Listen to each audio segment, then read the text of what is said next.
siapa yang apabila Allah menghendaki kebaikan pada dirinya, maka Allah akan fahamkan dia tentang agama. Maka agama ini tidak akan bisa, mustahil orang faham tanpa belajar. Ini sudah sunnatullah dan ketetapan dari Rasulullah SAW.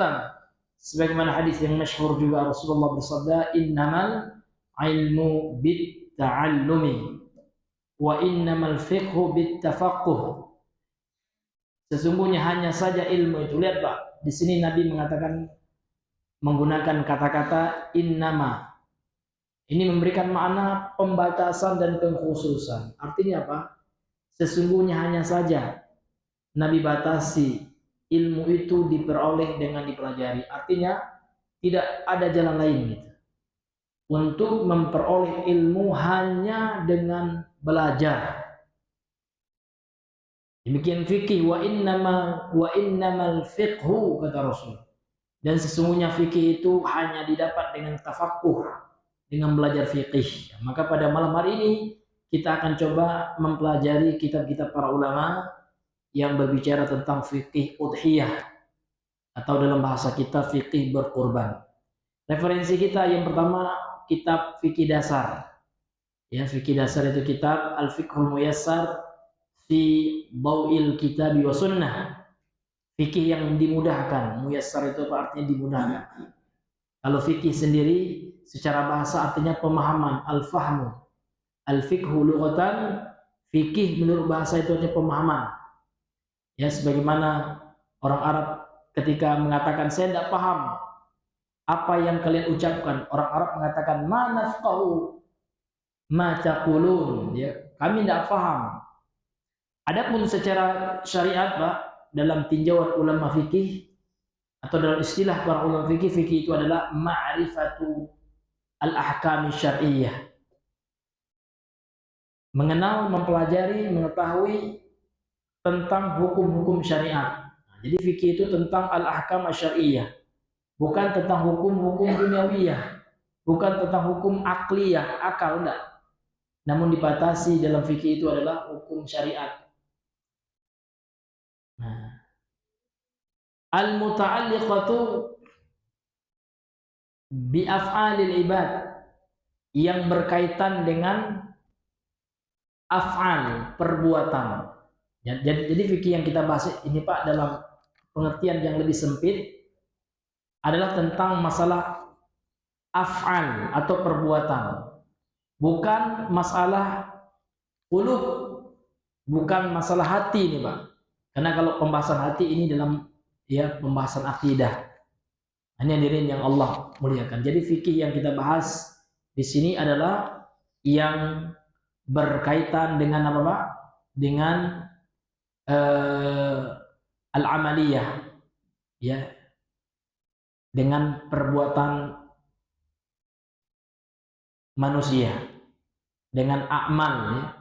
A'mal siapa? Al-mukallaf, orang yang telah dibebankan syariat. Min adillatiha at-tafsiliyah, dengan dalil atau dari dalil-dalilnya yang terperinci. Jadi dalil fikih itu lebih terperinci. Ini ya, dalilnya Al-Quran, hadis, ijma' misalkan. Atau nanti dalam masalah muamalat ada qiyas, ya, analogi dan seterusnya. Nah, ini hadirin yang Allah muliakan pengertian daripada fikih. Sekarang kita masuk kepada pembahasan kita, ya. Yang pertama tentu kita harus mengetahui dulu apa pengertian dari fikih kurban, atau kurban itu apa. Kurban itu apa? Apa maknanya, kan itu. Sehingga di sini pembahasan yang pertama, al-mas'alatul ula, pembahasan yang pertama adalah fi ta'rifil udhiyah. Pembahasan tentang pengertian udhiyah. Jadi berkorban itu, Bapak Ibu, dalam istilah fikih disebut dengan istilah udhiyah. Kemudian akan dibahas juga tentang hukumnya, apa hukumnya. Kemudian dan dalil disyariatkannya serta syarat-syaratnya. Wa adillati masyru'iyyatiha wa syurutiha.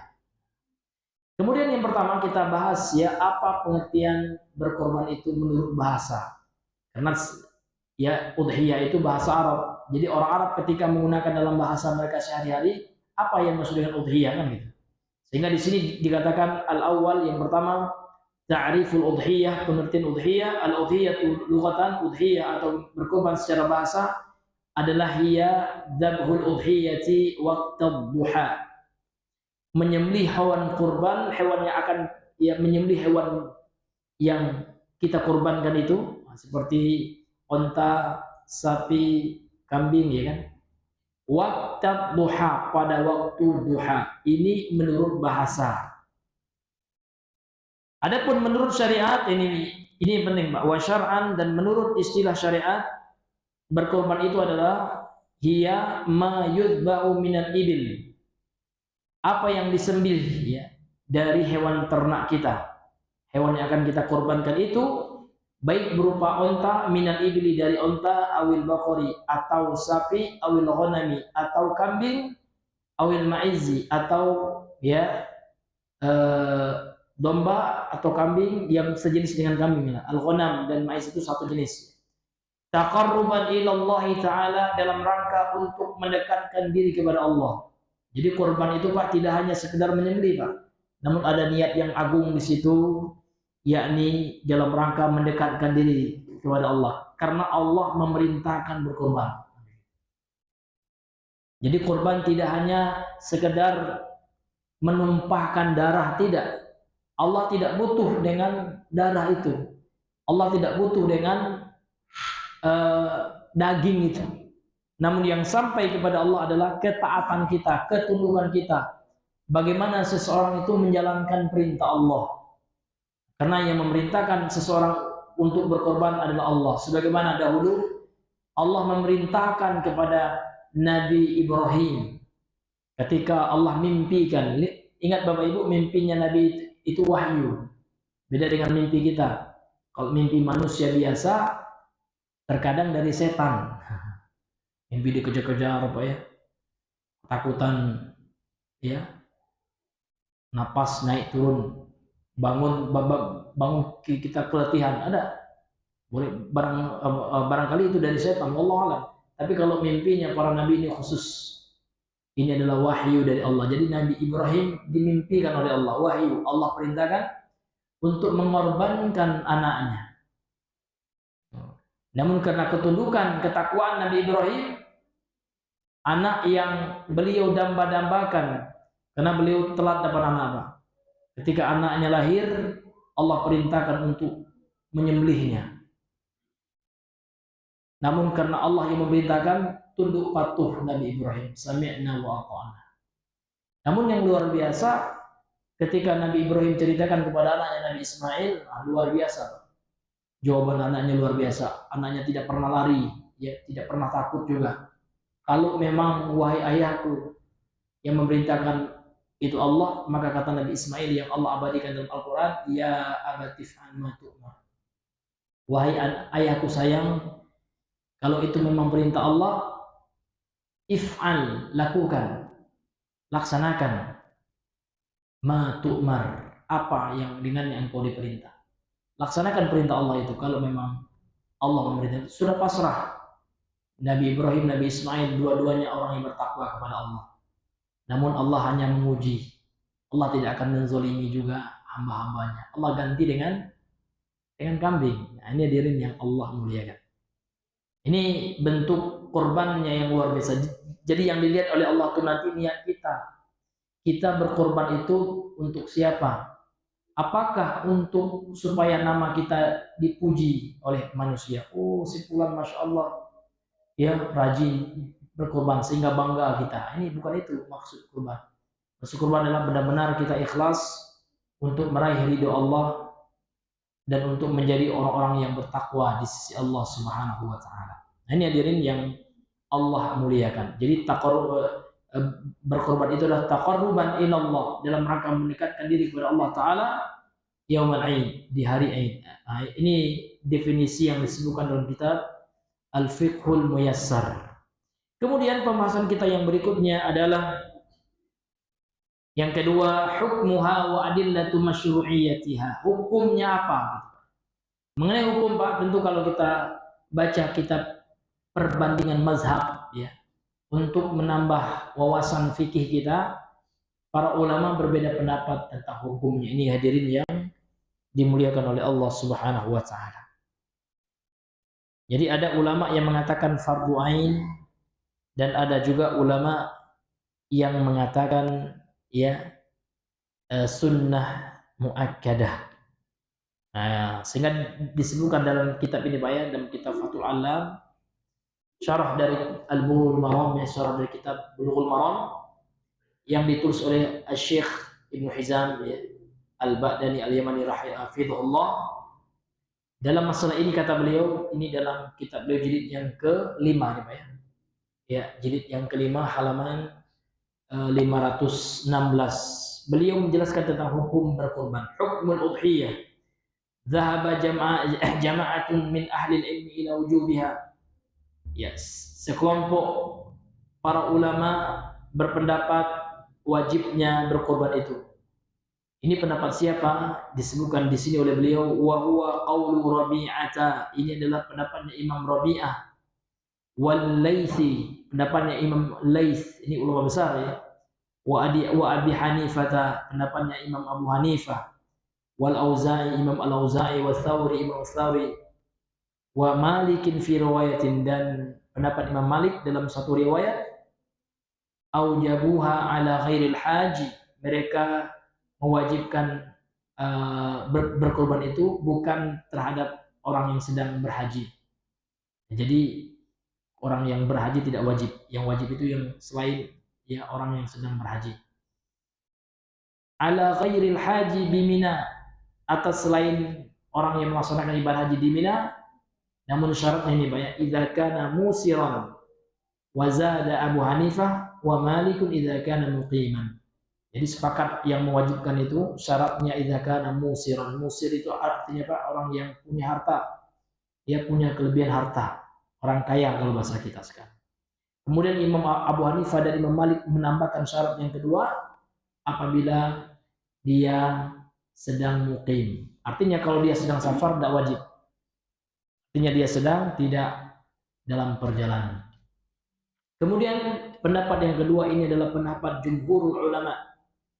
Ya, pendapat jumhur ulama ya adalah sunnah muakkadah. Wa dhahaba jumhur ulama, dan pendapat jumhur atau mayoritas ulama berpendapat ila istihbabi al-muakkad. Pendapatnya itu adalah istihbab ya sunnah. Istihbab itu artinya dianjurkan dan sangat dianjurkan, sangat ditekankan. Maka sunnah muakkadah. Ini pendapat siapa? Ini adalah wa qaulu Sa'id bin Musayyib. Perkataan atau pendapat dari Imam Sa'id bin Al-Musayyib, wa Atha, pendapat Imam Atha bin Rabah ini. Nah, Atha, wa Alqamah, dan pendapatnya Imam Alqamah, wal Aswad, Imam Al-Aswad, wa Malikin, pendapat Imam Malik, wa Syafi'i, wa Ahmad, wa Ishaqin, wa Abi Yusuf, dan pendapatnya Imam Syafi'i, Imam Malik. Ini pendapat mayoritas dari Imam Malik ya. Imam Syafi'i, Imam Ahmad, Imam Ishaq, Rahuyah ya. Ada yang mengatakan Rahawih, ada yang mengatakan Rahuyah, namanya Ishaq Rahuyah ya. Kemudian Abi Yusuf, ini sahabatnya Imam Abu Hanifah. Kemudian Al-Imam Abi Thawr wal Muzani, Imam Al-Muzani murid Imam Syafi'i, wa Daud, Imam Abu Daud ya, Imam Daud Al-Zahiri, wa Ibnu Munzir, kemudian Imam Ibnu Munzir. Nah, sekarang dalilnya apa kan gitu? Dalil yang mewajibkan adalah hadis Nabi yang dikeluarkan oleh Imam Ahmad. Hadis Nabi yang dikeluarkan oleh yang dikeluarkan oleh Imam Ahmad, Ibnu Majah, Hakim. Yang mana Rasulullah SAW bersabda sebagaimana yang diriwayatkan oleh Abu Hurairah. Ya, Rasulullah SAW bersabda, "Man kana lahu sa'ah", barang siapa memiliki keluasan harta, walam yudhahi, dan dia tidak berkurban, fala yaqrabanna musallana, maka janganlah dia mendekati tempat salat kami. Rawahu Ahmad wa Ibnu Majah wa shahhahu al-Hakim, dan riwayat ini disesuaikan Imam Al-Hakim, walakin rajjah al-a'immatu, akan tapi para imam al-hadis ya, para ulama yang kibar al-hadis ya, dan yang selainnya merajihkan hadis ini sahih namun mauquf. Ini hadirin yang dimuliakan oleh Allah Subhanahu wa taala. Akan tetapi pendapat yang kuat dalam hadis ini sebagaimana jumhur para ahli hadis, ya hadis ini dhaif kalau disandarkan kepada Nabi. Maka disebutkan di sini dhaifun marfu'an wa rajih waqfuhu. Kalau disandarkan kepada Nabi, hadis ini dhaif. Namun hadis ini kuat, ya sahih kalau disandarkan kepada sahabat. Jadi hadis ini hadis mauquf. Nah, ini hadirin yang dimuliakan oleh Allah Subhanahu wa taala. Kemudian yang menguatkan juga pendapat yang pertama ini adalah warajjahahu fadilatu Syekh Ibnu Utsaimin rahimahullah, adalah Syekh Ibnu Utsaimin rahimahullah juga berpendapat wajib. Nah, ini hadirin yang dimuliakan. Dalilnya apa? Dalilnya ini Nabi mengatakan mangkana lahu sa'ah, barang siapa yang memiliki kelapangan harta walam yudhahi fala yaqrabanna musallana, dia tidak berkorban maka janganlah dia mendekati tempat sholat kami. Jadi Nabi tidak boleh dia sholat gitu ya. Ini menunjukkan suatu hal yang tegas ya. Kemudian pendapat jumhur ulama ya, dan ini adalah yang dikuatkan juga dalam kitab fikih Al-Muyassar ini. Jumhur ulama mengatakan sunnah muakkadah, artinya ya kalau seandainya ada orang yang berkorban, yang tidak berkorban ya, dia rugi Pak, karena dia meninggalkan sunnah yang sangat ditekankan. Namun dia tidak berdosa dan tidak diberikan statement yang buruk kepadanya, karena hukumnya adalah sunnah muakkadah. Apa dalilnya? Ini yang penting kita tahu ya. Dalilnya adalah hadis yang lebih kuat daripada hadis dari pendapat yang pertama. Kalau pendapat yang pertama mayoritas ulama hadis mengatakan dhaif kalau disandarkan kepada Nabi sallallahu alaihi wasallam. Namun hadis jumhur ulama ini lebih kuat ya. Hadis yang dikeluarkan oleh Imam Muslim dalam sahihnya, dalam sahih Muslim, dari istri Rasul, dari Ummul Mukminin Ummu Salamah, yang mana Rasulullah SAW bersabda, "Idza dakhalatil ashr", apabila masuk 10 pertama bulan Dzulhijjah, "wa arada ahadukum an yudhhiya", dan salah seorang di antara kalian ingin berkurban, "fala yamussa min sya'ri syai'an", maka janganlah dia sentuh, maksudnya janganlah dia cabut, dia potong dari rambut yang tumbuh di tubuhnya sedikit pun. Wa fi riwayatin falyumsik min sya'rihi wa asfarihi, maka hendaknya dia menahan ya rambut dan kukunya, jangan dia cukur, jangan dia potong. Maka dalam hadis ini Rasul mengatakan faqauluhu wa arada. Lihat Pak, Nabi mengatakan dalam hadis ini wa arada. Arada itu artinya dan dia ingin.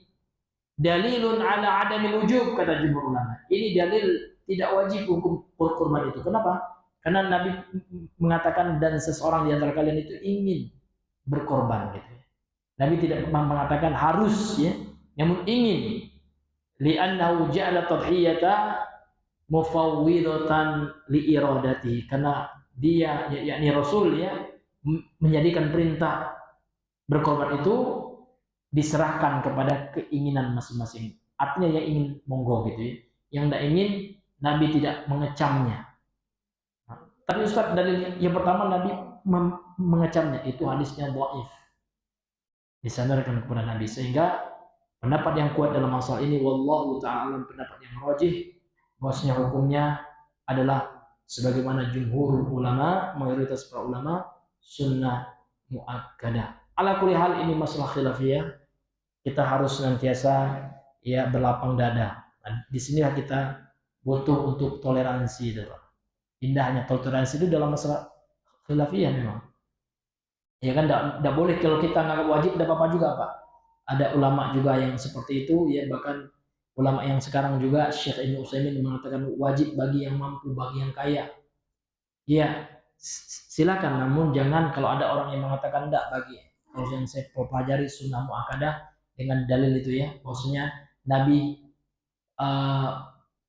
memerintahkan korban itu bagi yang ingin saja, yang tidak ingin Nabi tidak memarahinya, Nabi tidak ya menghardinya, ya kan? Nah, maka kita perlu di sini ya sikap toleransi. Jangan kita keras pula, oh tidak korban orang ini ya. Nah, ini ya kan dilarang oleh Nabi SAW nih, nggak usah saya itu kan bagi ulama yang menganggap wajib Pak. Kalau saya enggak, saya punya dalil karena dalam hadis yang lebih sahih Nabi ya eh, memerintahkan korban bagi yang ingin saja. Yang tidak ingin Nabi tidak memarahinya.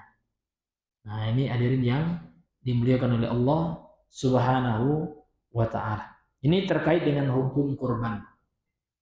Kemudian ya, kita masuk sekarang kepada maaf ya, dalilnya lagi. Itu hukumnya udah Pak. Sekarang dalilnya apa gitu ya. Nah, dalilnya ada adalah hadis-hadis yang kita bacakan tadi. Yang pertama Al-Qur'an Pak ya. Dalam surah Al-Hajj ayat 34 Allah Subhanahu wa taala berfirman walikulli ummatin ja'alna mansaka liyadhkuru ismallah dan setiap umat itu kami telah jadikan ibadah kurban. Jadi setiap umat itu sudah diperintahkan oleh Allah Pak. Supaya apa? Liyadhkuru ismallah untuk menyebut nama Allah. Sehingga setiap kurban itu Pak ya kita membaca menyebut nama Allah bismillah Allahu akbar. Ya gitu. Ala ma razaqahum atas apa yang telah Allah rezekikan kepada mereka min bahimatil an'am dari hewan ternak ya atau Allah rezekikan uang kalau dia enggak beternak Pak ya dan dia mampu untuk membeli hewan ternak jadi kurban itu wujud rasa syukur kita nah, jadi memang hukumnya sunnah muakkadah Bapak Ibu akan tetapi sunnah itu bukan untuk ditinggalkan. Ini banyak keluhan orang sekarang Pak ya. Kenapa tidak sholat Pak? Kan sunnah. Tidak usah jangan, itu salah. Seharusnya, kenapa kita kerjakan? Karena ini sunnah Pak, makanya saya lakukan. Ini sunnah, ada dalilnya. Jadi ingat Pak ya, sunnah bukan untuk ditinggalkan. Jangan kita dalam perkara agama ini bermudah-mudahan. Tapi kalau masalah dunia, Masya Allah, kita selalu rajin Pak ya. Pagi-pagi sudah bangun nak kerja ya kan.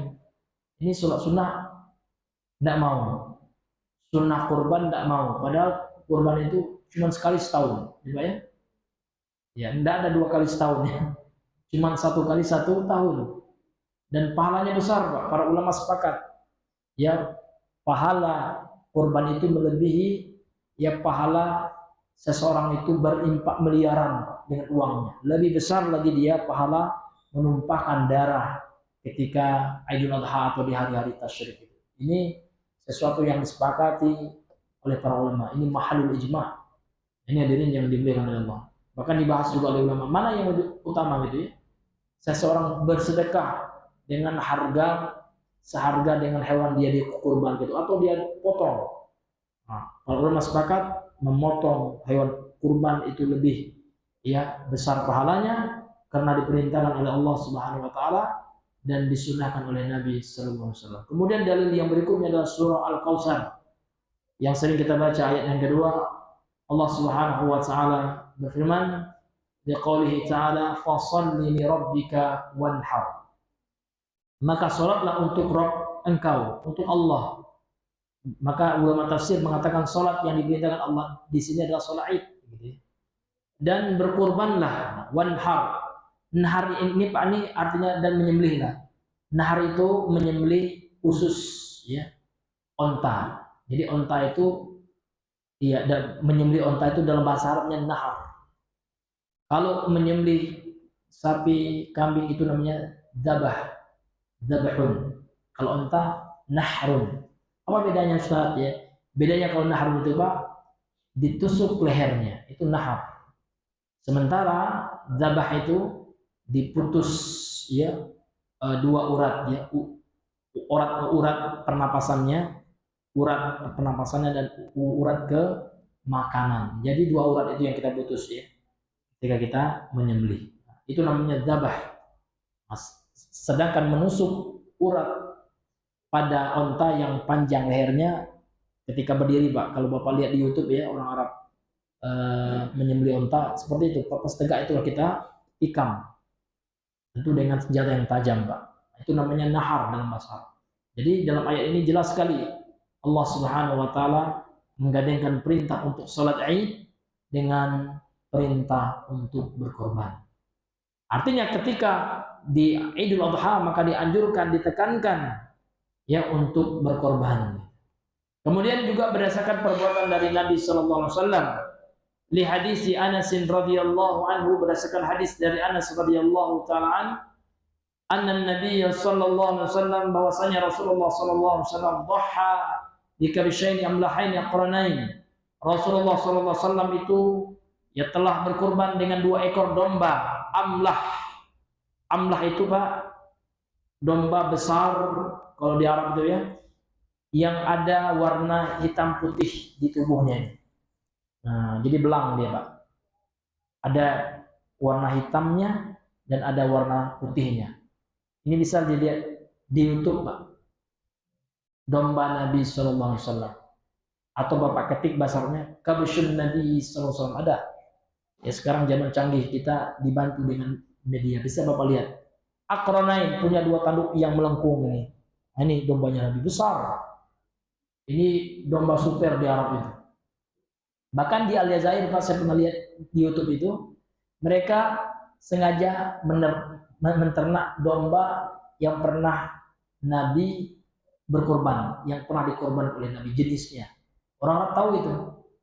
Jadi nasab domba pun orang tahu, orang Arab tahu ya. Ya, tidak hanya nasab manusia. Ya, nasab domba pun tahu, ini domba ini punya nasab ini dengan domba yang pernah dikorban oleh Nabi. Betul Pak, satu spesies, satu jenis dia. Nah, maka Bapak ketika di YouTube ya Kabsyun Nabi Sallam, ya domba itu dalam bahasanya Kabsyun, jamaknya kibash, pakai shin deh, kibash itu jamaknya. Ini hadirin yang dimuliakan oleh Allah Subhanahu Wa Taala. Dzabahahuma, kedua domba itu Nabi sembelih biyadihi, dengan tangannya sendiri. Jadi dalam hadis ini tidak ada Nabi dibantu Pak. Ini menunjukkan Nabi ini kuat. Iya, Nabi kuat Pak. Dan Nabi sendiri mengatakan dalam hadis Sahih Muslim Pak ya, innal mu'minal qawiyya, sungguhnya mukmin yang qawi, yang kuat, ahabbu ilallah, afdalu wa ahabbu ilallah, lebih utama dan lebih Allah cintai minal mu'minil dhaif, dari mukmin yang lemah. Tentu kuat di sini yang pertama kuat keimanan dan tauhidnya, kuat ibadahnya, kuat ilmu agamanya, kuat akhlaknya, kuat menahan marah, ya dikit-dikit marah tidak seperti kita Pak ya. Nah, kita jangan dipancing aja gitu ya, lazim meledak-ledak ya kan, marahnya Masya Allah Pak ya, orang satu kata kita balas 10 kata ya. Iya. Nah, tapi orang yang Allah cintai itu adalah orang yang kuat, termasuk kuat menahan amarah. Karena Nabi mengatakan orang yang kuat itu sebenarnya bukan orang yang kuat bertarung, bergulat, enggak. Laisa syadidu bisur'ah, kata Rasul. Bukanlah orang yang kuat itu adalah orang yang kuat bertinju, enggak Pak. Walakin syadida man yamliku nafsahu 'indal ghadab, adalah orang yang mampu menahan hawa nafsunya ketika dia sedang marah. Mampu dia mengontrol kata-katanya. Kalau orang marah kan enggak Pak. Memang enggak main fisik dia, tapi mulutnya Pak. Iya, luar biasa.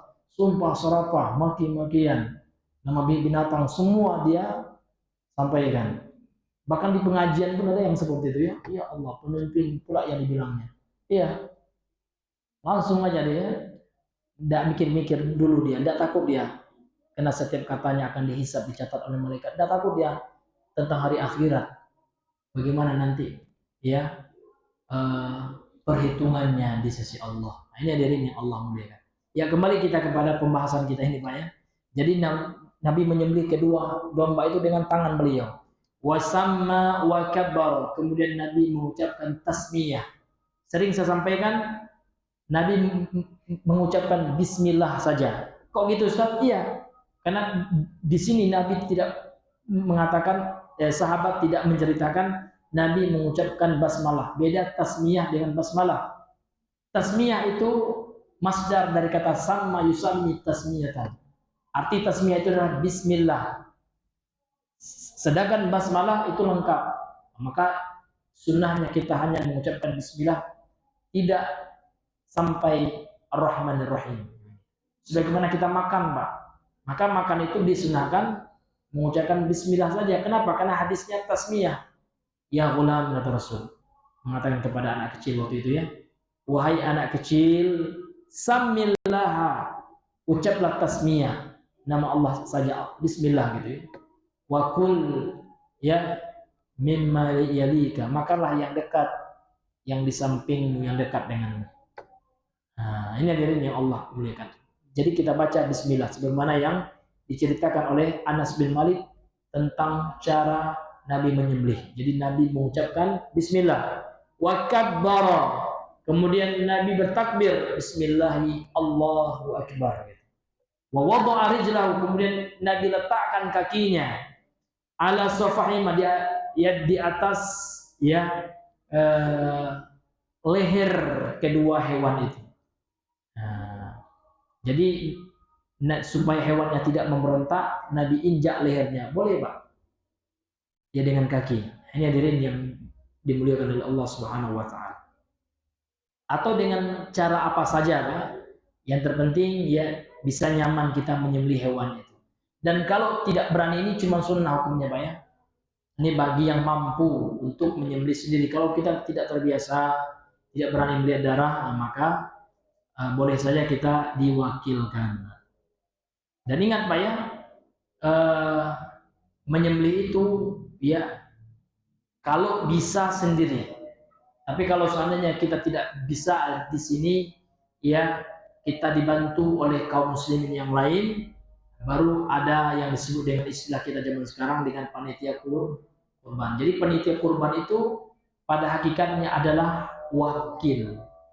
Ya, dia yang mewakilkan al-mudhahi, atau dengan istilah kita sahibul kurban dalam berkurban. Ingat, yang namanya wakil Pak, dia tidak boleh mengatur.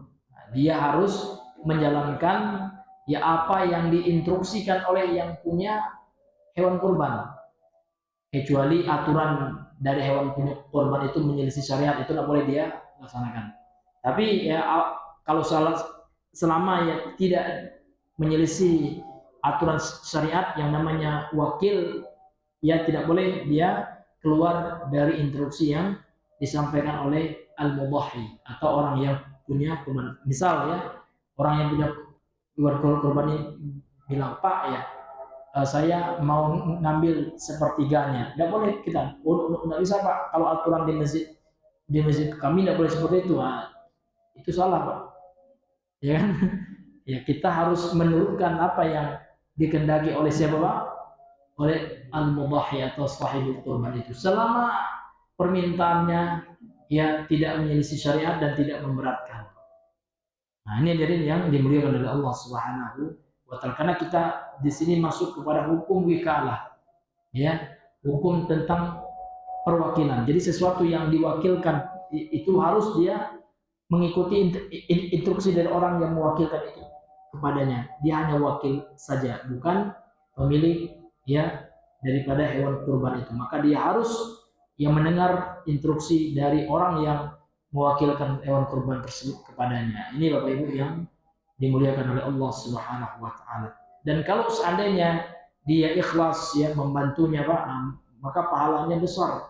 Boleh jadi juga ya kita berharap ya orang yang membantu sahibul kurban atau al-mudhahi untuk berkurban, dia juga akan mendapatkan pahala Pak, karena dia menjadi sebab ya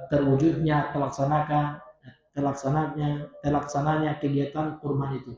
Dia punya andil karena dia menjadi panitianya dan membagi-bagikan hewan itu. Nah, kalau dia ikhlaskan Allah Azza wa Jalla, mudah-mudahan saja Allah Subhanahu wa taala memberikan dia pahala seperti pahala orang yang punya hewan kurban itu. Karena dia punya andil besar untuk terrealisasinya ibadah kurban tersebut. Ya, baiklah Bapak Ibu yang Allah muliakan, karena sudah masuk waktu Isya, ya kita azan dulu, setelah azan kita lanjutkan.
La haula.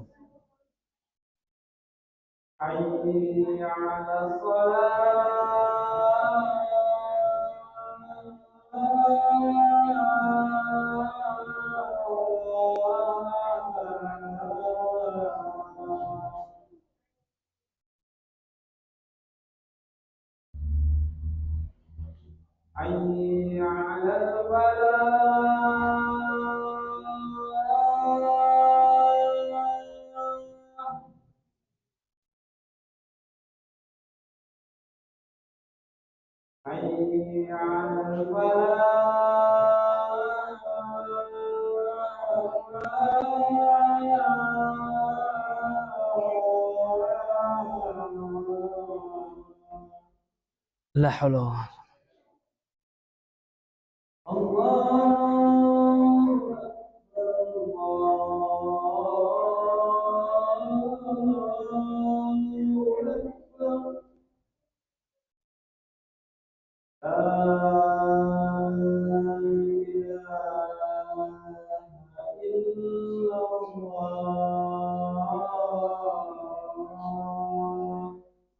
La ilaha.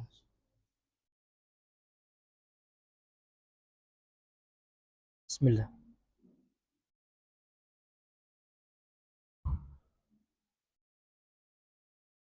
Bismillah. Iya. Jadi yang seperti yang kita jelaskan pada pertemuan tadi atau sebelum azan ya, bahwasanya orang yang panitia korban itu namanya wakil, Pak. Orang yang punya daging korban itu namanya al-muwakkil, orang yang mewakilkan. Orang yang diserahkan hewan kurban untuk diurus namanya wakil.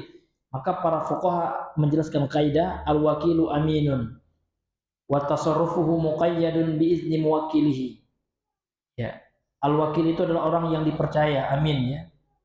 Dan tasarrufnya atau segala sesuatu yang berkaitan dengan instruksi tentang SOP ya, tentang bagaimana standar operasionalnya ini muqayyadun, ini terikat dengan apa? Biizni muwakili, dengan izin dari orang yang punya korban atau orang yang mewakilkan hewan korban kepada wakil itu. Nah, maka kalau seandainya hewan korban itu akan kita makan sama-sama Pak, ini wajib hukumnya. Kita minta izin kepada orang yang punya korban. Pak, saya izin, kami izin panitia Pak. Izin kenapa Pak? Ya, kami mau masak dan dimakan sama-sama. Ya, kami izin hewannya Pak ya, dagingnya, ya nggak apa-apa, lakukan Pak. Tapi dia bilang, maaf Pak, kalau bagian saya jangan digituin Pak. Ya. Saya punya niat untuk memberikan kepada ada tetangga yang miskin ya kan, yang butuh, Anda boleh kita lakukan ya. Kalau ada yang tidak mengizinkan, maka wajib kita beritahu dulu Pak, di Japri atau di apalah ya, kita beritahu al-muwakkil yang mewakilkan itu. Kalau tidak berdosa kita. Masuk kita nanti dengan sabda Nabi dalam hadis sahih, "Alaysa minna man ghasyana." Ya. Bukan termasuk golongan kami yang melakukan ghish. Ghish itu artinya kecurangan. Nah, ini hadirin yang dimuliakan oleh Allah Subhanahu wa taala. Kemudian ya kita masuk sekarang kepada syarat. Ini agak panjang memang pembahasannya Pak ya. Iya. Nah, syarat orang yang berkorban lagi Pak. Bagaimana syarat orang yang berkorban itu? Syurutu masyru'iyatil udhiyah. Syarat disyariatkannya ibadah kurban kepada siapa? Kata beliau, tusannul udhiyatu fi haqqi man wujidat fihi asyurutut taliyah. Disunnahkan berkorban pada hak orang yang apabila didapati pada dirinya syarat-syarat berikut ini. Syarat-syarat orang yang disyariatkan baginya ibadah korban. Yang pertama tentu al-Islam, beragama Islam, Muslim dia. Sehingga orang kafir tidak sah kurbannya. Kenapa? Karena tidak memenuhi persyaratan. Jadi kalau ada orang ke kafir, Pak saya ikut korban, bilang maaf Pak, ya dalam Islam orang kafir tidak diterima ibadahnya termasuk korban. Kalau Bapak ingin juga, Bapak meski ucapkan dua kalimat syahadat dulu Pak. Kami syahadatkan Bapak, bebas. Bapak mau sholat, sholatnya akan diterima insya Allah. Apalagi korban, tentu akan diterima. Namun syaratnya harus menjadi Muslim. Fala yukhatabu bi ghairu muslim, kata beliau. Maka orang yang bukan Muslim, non Muslim ini tidak ya disyariatkan baginya ibadah kurban tersebut. Kemudian yang kedua al-bulugh wal aql, ya, al-bulugh wal aql, balik dan berakal. Kalau orang itu belum balik, ini namanya syarat disunahkannya. Bagaimana kalau orang itu belum balik? Nah, ini ulama memberikan perincian seperti ini Pak ya. Tergantung, kalau anaknya belum balik, bisa kurbannya diterima kalau sudah berusia 7 tahun, karena dia sudah mumayyiz. Sebagaimana sholat Pak ya. Sholat memang belum wajib bagi yang belum balik. Namun bagaimana kalau anak yang belum balik sholat, diterima nggak usah? Diterima kalau sudah mumayyiz. Apa itu mumayyiz gitu ya? Mumayyiz dari kata mayyaza yumayyizu tamyiz. Tamyiz itu artinya dia sudah mampu membedakan antara mana yang ibadah dan yang bukan ibadah. Kalau ditanya, nak lagi ngapain nih orang di masjid? Oh sholat Pak, berarti sudah mumayyiz itu. Tapi ditanya, nak lagi ngapain? Lagi main bola Pak, di masjid ini mantap nih main bola. Berarti ini bukan mumayyiz ini. Tidak bisa dia bedakan mana yang main bola, mana yang ibadah, ya kan? Sehingga di masjid itu Pak ribut main bola, dia main apa? Itu belum mumayyiz. Anak yang seperti itu, ya para ulama mengatakan jangan dibawa ke masjid. Jadi anak yang boleh di masjid itu Pak, yang sudah mumayyiz. Kenapa? Karena nanti akan mengganggu kegiatan ibadah di masjid itu. Ya kan? Imam lupa aja jadi kan, nak dengar suara tangis anak gitu. Wah di belakangnya ya Allah. Kecuali darurat ya, tidak ada yang nengok anaknya di rumah misalnya.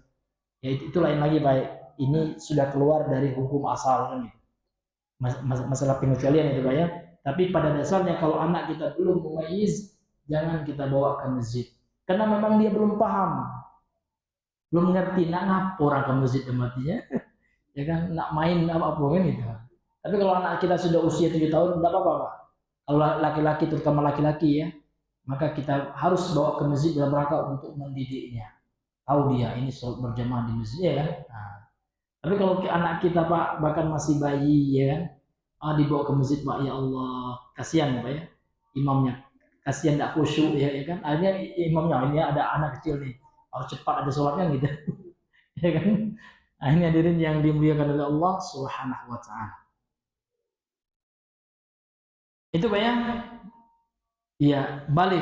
Jadi balik seperti yang sering kita sampaikan punya tanda-tanda balik. Apa Bang Ijal, ada 4 ya, minimal ada 4. Apa aja itu? Iya, yang pertama sudah mimpi basah Pak. Jadi kalau anak kita sudah mimpi basah walaupun umurnya belum 10 tahun misalkan, sudah 9 tahun, tapi hormonnya sudah cepat ya kan? Nah, maka sudah balik itu. Kemudian yang kedua, ya. ya sudah tumbuh sya'rul anah, namanya pakai ain Pak ya. Sya'rul anah itu namanya bulu ya kemaluan.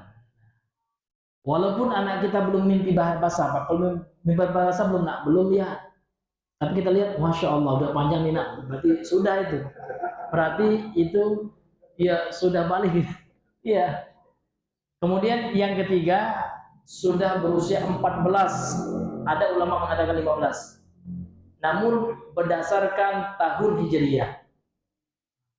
Kalau di tahun Masehi atau tahun Syamsiah atau bulan Syamsiah belum Ustaz. Nah, itu tidak kita pakai Pak. Masalah tanggal dalam Islam ini semuanya merujuk kepada bulan Qamariyah atau bulan Hijriyah. Jadi lihat, ya tahun anak kita harus tahu kita Pak, tahun Hijriyah anak kita. Jangan tahun Masehi aja hafal kita. Tanggal berapa anak lahir Pak? 17 Agustus ya. 2004. Masehi apanya? Hijriyahnya Pak? Oh itu yang enggak tahu saya. Kenal gitu. Jangan Pak. Enggak boleh enggak tahu, harus tahu kita. Sehingga kita nanti bisa mengukur anak kita ini telat hormonnya. Ya kan? Belum juga mimpi basah. Dilihat belum tumbuh juga. Ya kan?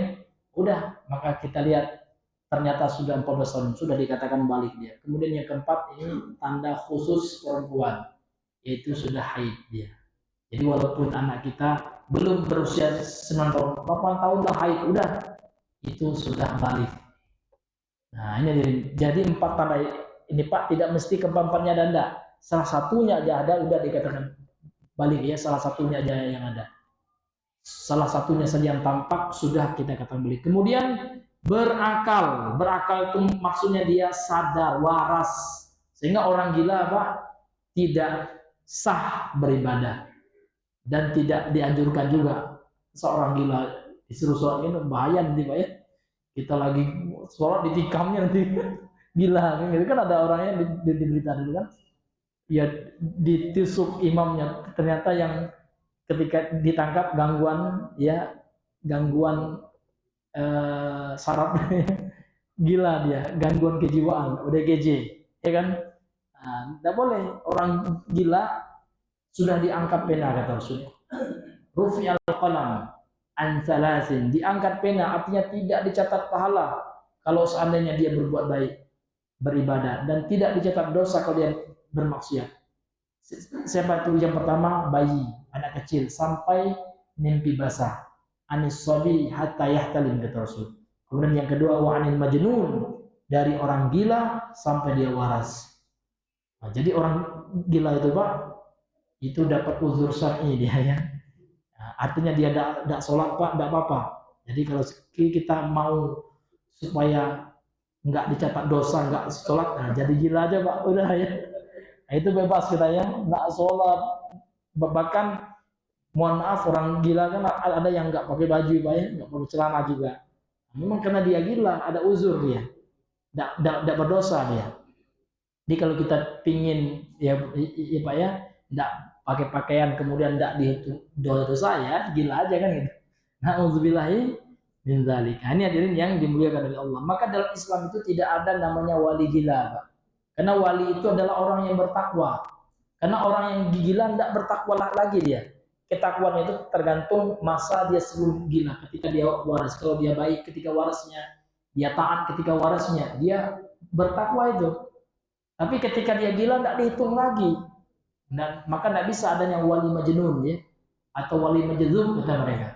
Jazab itu artinya Pak, gila juga, ditarik akal, itu artinya jazab itu. Jadi kalau kita bahasakan dengan bahasa kita, ada wali gila kata mereka. Maka wali gila sekarang Pak dicium-cium Pak, tangannya dicium ya kan. Kemudian disuruh tampil, sehingga orang yang memberikan panggung itu lebih gila menurut saya berwali. Iya, iya di karang-karangnya Pak, bahasa semut lah, bahasa cacing lah, ya kan? Di karang-karangnya, bahasa malaikat, bahasa bidadari juga kan? Na'udzubillah, itu orang gila itu Pak. Dan dia sendiri mengaku, saya ini katanya 3 tahun dulu gila katanya. Iya, dia sendiri yang aku ya. Iya. Nah itu dianggap wali oleh pengikutnya. Ini wali ini. ini ulama ini na'udzubillah ini Pak. Ternyata pengikutnya jauh lebih gila. Iya, na'udzubillah ini. Makanya Pak, kita bersyukur sekali diberikan oleh Allah manhaj al-sunnah ini Pak ya. Kita punya metode dalam melihat orang itu, ya kan?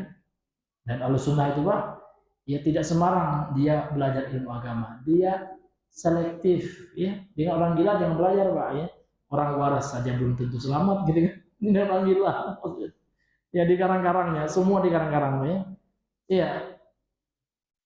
Bahasa-bahasa entah apa disuruh ulang Pak, tolong Pak ulangi bahasa tadi, ada tahu lagi nih. Ya bahasa cuman instan sekali pakai ya. Iya disuruh ulang lagi nggak bisa dia tuh. Karena memang di karang-karangnya Pak ya kan. Karena tidak ada bahan lagi Pak, udahlah pakai bahasa semut aja lah katanya. Iya ini hadirin yang dimuliakan dan dia sudah ngaku Pak, yang salah itu yang memang orang yang ngasih panggung, dia udah ngaku saya nggak bisa sholat pun dia nggak bisa katanya. Ya saya nggak bisa sholat katanya, saya nggak bisa baca kitab ya kan. Tapi ya pas saya lagi nyuci piring ya kan, ada ustadz dari Ampel gitu, yang nyuruh doa. Dia minta doa apa? Udah di karang-karang aja lah, ya kan? Ada mirip-mirip bahasa Arab dikit kan? Kayak dibilang itu bahasa apa? Ini bahasa Suryani ini katanya. Padahal di karang-karang Pak. Nah, inilah Pak ya, yang luar biasa ya. Kalau kita nggak hati-hati Pak, sesat kita. Oh iya pula ya. Nah, ini hadirin yang dimuliakan oleh Allah Subhanahu wa taala. Nah, di sini beliau mengatakan man lam yakun balighan aqilan fala yukallafu biha. Barang siapa yang belum baligh kemudian tidak berakal, maka tidak diberikan ya beban kewajiban syariat untuk berkorban itu. Kemudian syarat yang ketiga hadirin al-istita'ah, mampu artinya. Jadi syarat yang ketiga itu adalah mampu. Kapan orang dikatakan mampu? Nah, ini penting Pak. Apa dawabitnya ya? Apa barometer mampu tidak mampu itu? Kalau kita pakai standar ini Pak, ini banyak kita yang dikatakan mampu. Mampu itu adalah wa tatahaqqaqu bi ayyamlika qimatal udhiyah zaidatan an nafaqati wa nafaqati man talzamuhu nafaqatuhu.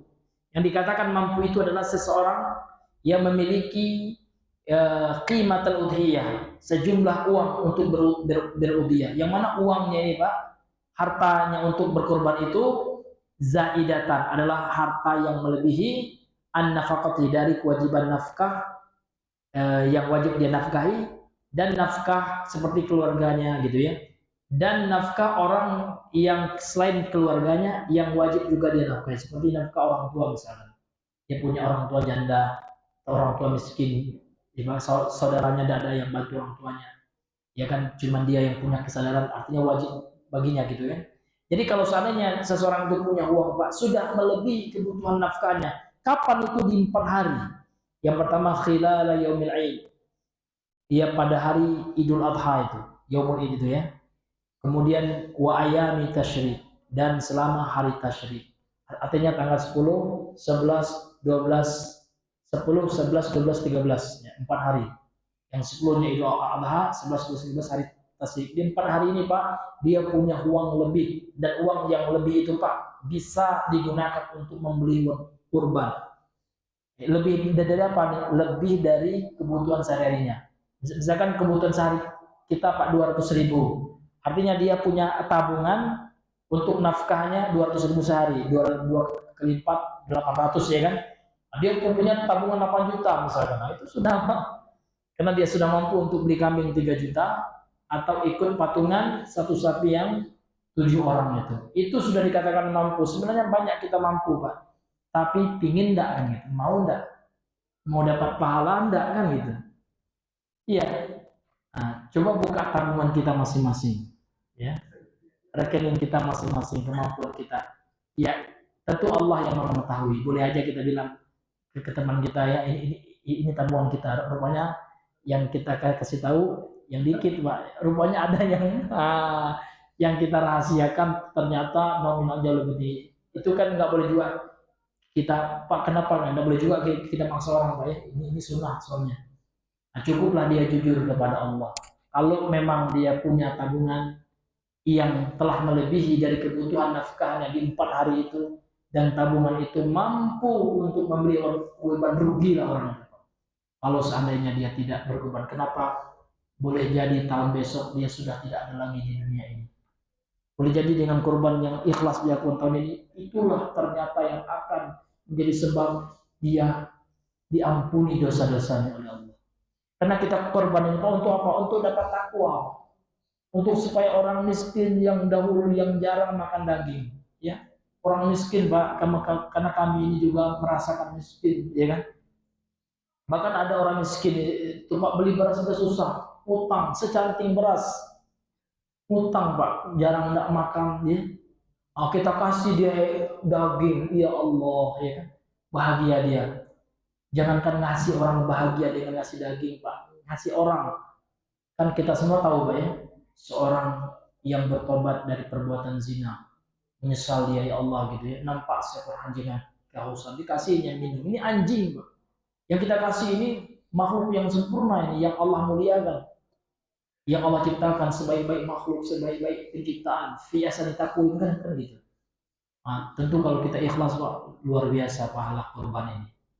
Ya, maka untuk itu Pak, bagi yang mampu, ini kan ini barometer mampu itu Pak, kita punya harta yang melebihi kebutuhan kita untuk 4 hari nafkah, kewajiban kita. Nah, tidak mungkin lah sehari, ya kan? Kita sehari Pak, kebutuhan Bapak sehari berapa Pak? 1 juta. Nah, saya nggak yakin, kecuali mau orang tua rame Pak ya. Yakin juga saya tahu, tapi kalau cuma 3 orang anak, mungkin 1 juta sehari Pak. Iya, tahu kali 500.000 lah gitu ya sehari, kali 4, 5 kali 4 20 ya, artinya 2 juta. Dia punya tabungan 6 juta, masih ada kesempatan untuk berkorban hadirin. Nah, dan kalau kita nggak ikut Pak, rugi kita ya, rugi Pak. Memang tidak wajib menurut jumhur ulama, tapi kalau kita tinggalkan, wah rugi Pak. Ya kan? Kita punya tabungan yang lebih, beli HP sebagian kawan Pak berganti-ganti Pak. Tahun sekarang muncul lagi model HP A, ganti lagi HP-nya, beli yang model baru. Sekarang iPhone-nya sekarang udah iPhone 17. Bisa umroh Pak, harga iPhone tuh bisa umroh. Subhanallah. Nah ini hadirin yang dimuliakan Allah. Maka untuk itu Pak, kalau Bapak memang punya, ayo kita berkorban. Ya. Kita nggak tahu Pak, boleh jadi besok kita sudah nggak di dunia ini lagi, nggak bisa kita berkorban lagi. Ingat, korban hanya sekali setahun. Nggak ada orang tuh, nggak, Ustaz saya 2 kali saya bulan Muharram kurban juga, itu bukan kurban Pak. Itu sedekah biasa aja Pak gitu ya. Ingat Pak, kurban itu hanya di Idul Adha dan di hari tasyrik, akan kita bahas nanti batas waktunya.